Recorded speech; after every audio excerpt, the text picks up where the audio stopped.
नमस्ते। अहिले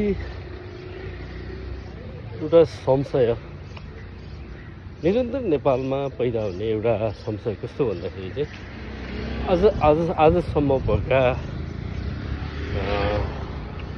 जति राजनैतिक आन्दोलनहरू छन् ती आन्दोलन प्राय परिवर्तनको पक्षमा अग्रगमनको पक्षमा न्याय समानता र स्वतन्त्रताको पक्षमा थिए भनिसके पछाडि अहिले पछिल्लो चढ आउँदाखेरि चाहिँ यो दशक मान्छेले विकास समृद्धि समानता सहितको एउटा चाहिँ समतामूलक राज्य व्यवस्था परिकल्पना गर्दै गर्दाखेरि केही पुरातन दक्षिणपन्थीहरू अवसरवादीहरूले चाहिँ देशमा एक ढङ्गको नारा ल्याइराखेका छन्। त्यो भनेको नेपालमा फेरि हिजोको सामन्ती निरङ्कुश राजतन्त्रको पुनर्स्थापना हुनुपर्छ। त्यो पुनर्स्थापना नै अहिलेका सबै टोटल समस्याहरूको समाधान हो भनेर जसरी जो परिस्थितिलाई विषयान्तर गर्न खोजिरहेछ यसमा हामीले गम्भीर ढङ्गले सोच्नुपर्ने स्थिति पैदा भएको छ। अहिलेको पछिल्लो चरणको जो विसङ्गति र विकृति छ यो विकृति विसङ्गति ठिक हो भन्ने कुरा होइन। यो गणतान्त्रिक व्यवस्थामा केही बदमास भ्रष्टहरूले यसको चाहिँ फाइदा लुटे र यो व्यवस्थालाई कमजोर पार्नलाई हरतरहरले प्रयत्न गरे र गरिराखेका छन्। सबैभन्दा चाहिँ समस्या यहाँ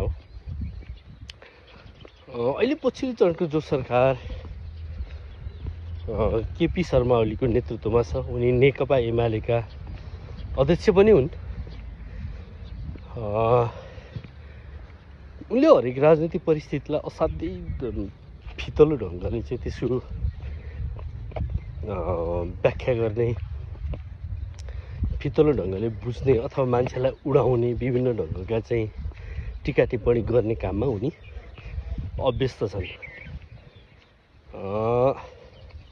सबैभन्दा चाहिँ पछिल्लो चरण चाहिँ यो व्यवस्थाको प्रतिरक्षा यो व्यवस्थालाई चाहिँ रक्षा गर्नुपर्छ सुदृढ गर्नुपर्छ योभन्दा चाहिँ अघिल्लो दिशामा लानुपर्छ भनेर पहल गर्ने भन्दा पनि चाहिँ उनी यही वरिपरि घुम्ने र यही भित्र चाहिँ निरन्तर यो धमिलो पानीभित्र माछा मारिरहने जो उनको एउटा चाहिँ घमण्ड छ यसले पक्कै पनि एउटा देशलाई अन्यलतातिर धकेलेको होइन। गणतन्त्र ठिक छ राम्रो छ गणतन्त्र जस्तो सुव्यवस्था कुनै पनि होइन भन्दै पनि भ्रष्ट शासकहरूले प्रणालीलाई व्यवस्थालाई एउटा चाहिँ क्वेसन क्रिएट गराइराखेका छन्। त्यो हामीले नजिकबाट निहालिराखेका छौँ।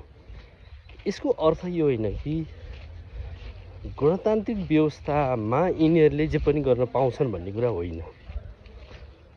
न्याय समानता सहितको एउटा राज्य व्यवस्था परिकल्पना गरेका जनताले यिनीहरूको चाहिँ घृणित क्रियाकलापबाट आजित भएको स्थिति छ न कि यहाँ राजतन्त्र पुनर्स्थापना गरौँ र पुरानै निरङ्कुश सामन्ती राज्य व्यवस्थालाई अगाडि बढाउँ भन्ने जनताको चाहना नै छ। अहिले हामी सचेत बन्ने बेला पक्कै पनि भएको छ। एउटा चाहिँ असाध्यै लामो 50औं वर्षसम्म निरन्तर गरेको सङ्घर्षले बल्ल बल्ल चाहिँ एउटा चाहिँ मुना पलाउन लागिराखेको स्थिति छ। यसलाई चाहिँ संरक्षण गर्न पक्कै पनि आवश्यक छ।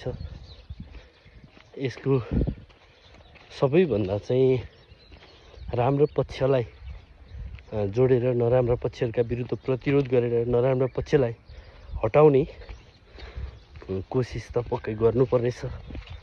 यसको लागि तपाईँ हामी जस्तो युवाहरू चाहिँ एकजुट भएर यो गणतान्त्रिक व्यवस्थाको रक्षा, भ्रष्टाचार, कुशासन र चाहिँ अराजकताको विरुद्ध जिहाद छेड्न आवश्यक छ भन्छु। धन्यवाद, नमस्ते।